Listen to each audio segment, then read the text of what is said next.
All right, welcome to another edition of our football showcase. Cory Geiger, Jason Dambach, JD. Penn State plays Rutgers on Saturday, and we'll talk about the game here in a bit. But I want to get your thoughts on, to me, what has always been an interesting question. Should Rutgers, and by extension Maryland, even be in the Big Ten? I'm a lifelong Syracuse fan. You're a lifelong Pitt fan. Who should be in the Big Ten? Well, I can tell you I was really rooting for Pitt and Syracuse to get into the Big Ten when it was rumored that they were going to be adding two teams back when Maryland and Rutgers eventually came in. But, I honestly believe, and as I've thought about this, that the only fan base that could possibly have really cared that much is the Penn State fan base, right?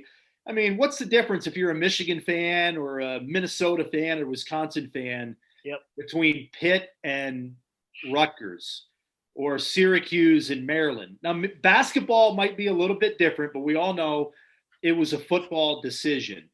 And to be honest, I think the Big Ten got it right. What was their objective, Cory? It was a business decision.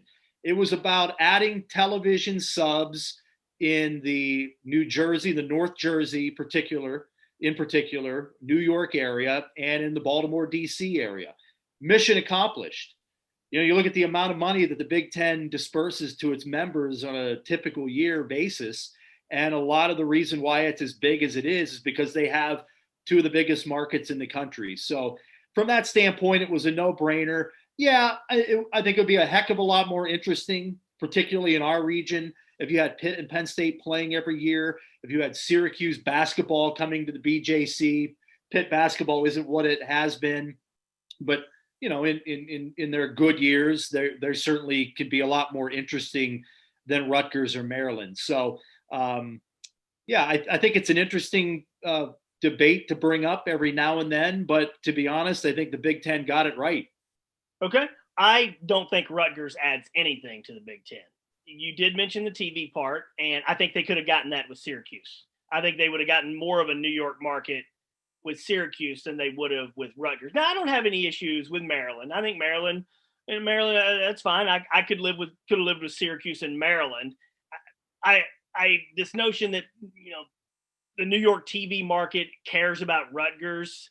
I just have a hard time believing that. Now, you are right. The Big Ten Network has been able to expand out here, but I wonder if they could have done that anyway. And certainly if they would have gotten Syracuse, I think they could have gotten that New York market. To me, and I have a column up on the site on Friday about this. Neil Riddell and I wrote point counterpoints. I think Rutgers has been an embarrassment to the Big Ten. They've just, and I'm not talking about necessarily on the field or on the court. They're getting a little better with Schiano. Like Steve Peipl's a really good basketball coach, but they've just had so many issues. And I pointed this out. Rutgers was added on November 12th, 2012.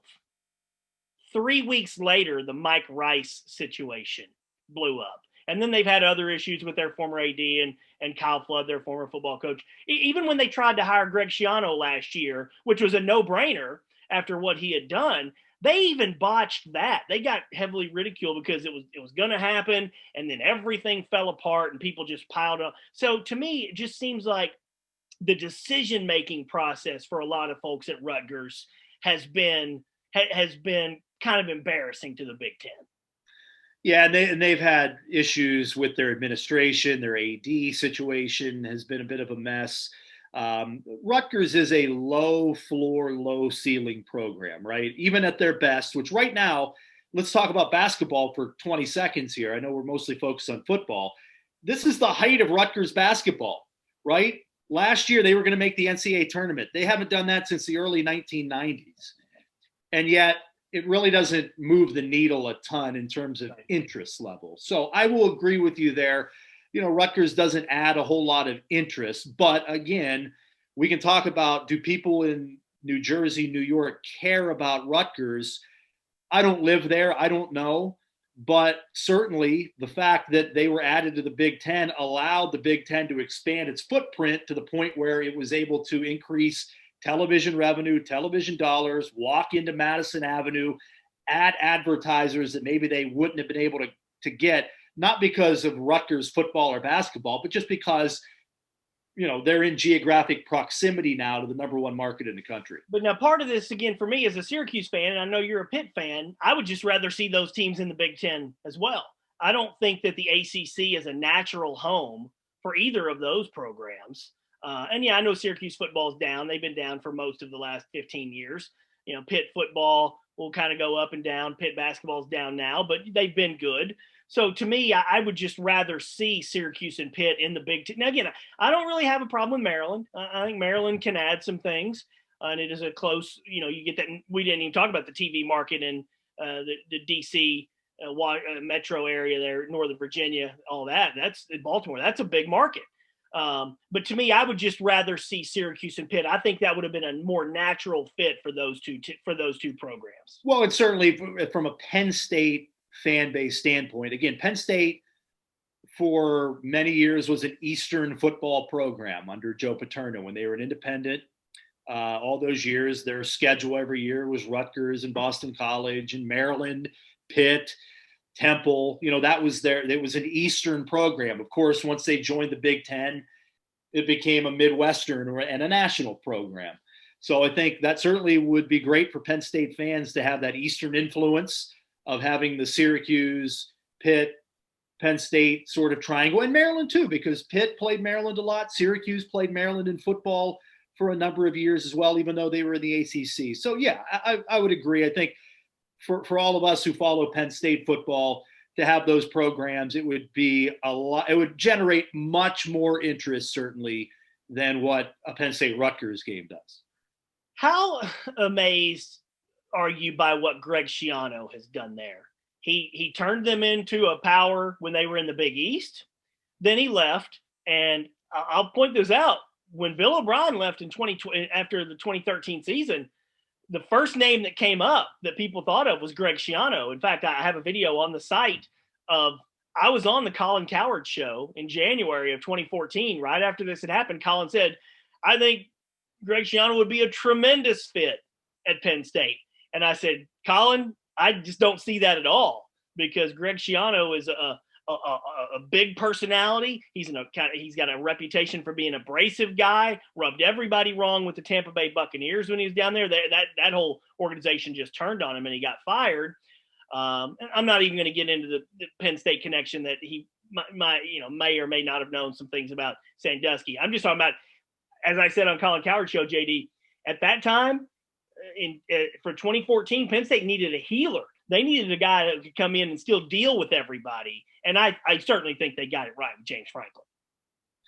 Yeah, no doubt. They got it right in James Franklin. Greg Schiano, man, I would put him in the top, I don't know if I'd say top 10, 15 college football coaches in the country. It's a hard job, okay, to win at Rutgers. And let's not forget, he was an NFL head coach, right? So how many of these guys that coach college football could be successful in the NFL? Not that Schiano was successful, but again, he was highly thought of enough to jump from Rutgers to an NFL job. And so clearly he's one of the best coaches in the country. He knows that area very, very well. We all know that there's a ton of talent in New Jersey. Penn State has mined that for years.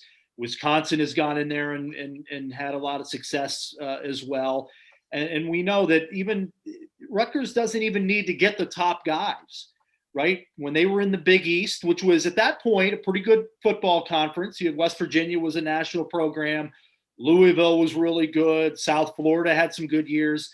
And Rutgers was right in there competing really, really hard and doing a terrific job. So I'm typically not a big fan of the, second acts for a lot of these coaches. I still have nightmares of Johnny Majors' second tenure at the University of Pittsburgh. Randy Edsall hasn't worked out very well at UConn, but just look at the light that he's breathed into the program this year. Rutgers is going to have a chance to at least be, a 500 program in the Big Ten. And I think realistically that's the ceiling, with maybe every once in a while having it all come together and win 8 games or something like that. I think for Rutgers, that's the pinnacle, and he's the guy that could do that. Can they give Penn State a lot of problems? Now, I didn't really watch the first part of the Michigan game after Rutgers got up 17-0. I watched the end, and Michigan with their backup quarterback came back on Rutgers. They don't really have a good defense, and they ended up stealing a win. Rutgers kind of that was a tough way to lose that game for Rutgers. But then the way Penn State kind of handled Michigan, I just don't think Michigan's any good at all. So if we're going to do A is greater than B, B is greater than C, how do we look at Penn State versus Rutgers, given that, hey, Rutgers did go out to Purdue and win last week, so they're a little confident right now. Yeah, real good win. Absolutely, they can give them trouble. They're playing with confidence. They're I've watched them a few times this year. In theory, it's the same talent that they've had the last few years that have just been awful. I don't think he's had enough time to really inject the talent level at Rutgers yet, but they're playing, the kind of, the chopping wood, Greg Schiano kind of football, that hard-nosed, tough football. So, yeah, this is not going to be a cakewalk for Penn State at all. Not that any game is in their situation. They've got the momentum off the Michigan win, but Rutgers has the momentum off the Purdue win as well. Now, they're banged up at quarterback, too. Not sure if we know which of their three quarterbacks will play this week, so that's going to be a big X factor in this game. But I expect it's going to be a tight, close football game.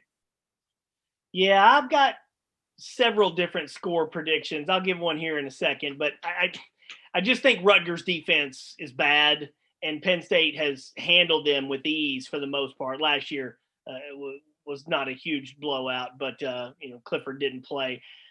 I kind of think, JD, Penn State comes out and puts a whooping on Rutgers and really exorcises some demons and takes out some frustrations this week. Yeah, it's interesting. Again, it's all going to come down to Sean Clifford. We saw some really good things last week, some better things. If he plays well, I think they're going to win the football game, but I still see it being a relatively close football game. Again, Rutgers is playing, and the most I've seen them play was in that Michigan game. And you're right, Michigan's no good. It's obvious. They're no good this year. But again, it is Rutgers, and you don't take anything for granted. And I thought they played a really good football game that day. So I think it'll be a closer game, but I still have Penn State winning this game 24-20. 24-20. Wow, that's an interesting number. I got 38-16. I think they're going to go out there, and we just talked with Kirk Shiraka, the offensive coordinator, a couple hours ago. He talked about he's not happy with the results. I think they're going to go out there, and if they get a chance, if they can get an early lead and get a chance, I think they're going to try to keep their foot on the gas in this game, JD. Well, I know you're going to be counting the number of fade patterns they throw into the back of the end. I asked. I finally got to ask my question. We only get, just for fans who don't know, we only get to talk to the coordinators a few times a year, once in the preseason, once during the season, during the bowl season, and then maybe on media day. So we don't get to talk to you. We don't get to pick their brains about what they're doing. So I could not wait to ask Kirk Straka why you throw so many fade patterns. And he's like, hey, it's a safe play. It was an interesting answer. He said it's a safe play because either your guy's going to make the play or nobody's going to make the play. So for fans who are wondering, but I'm going to go out on a limb. You got 20. I'm going to go out on a limb and say that Penn State blows them out. What do you think of that? Well, what I would like to say is I don't think we've been very good on these predictions this year. No, that's true. So I have no idea. All right. Thanks, buddy. We'll talk to you next week. All right. Thanks, Cory.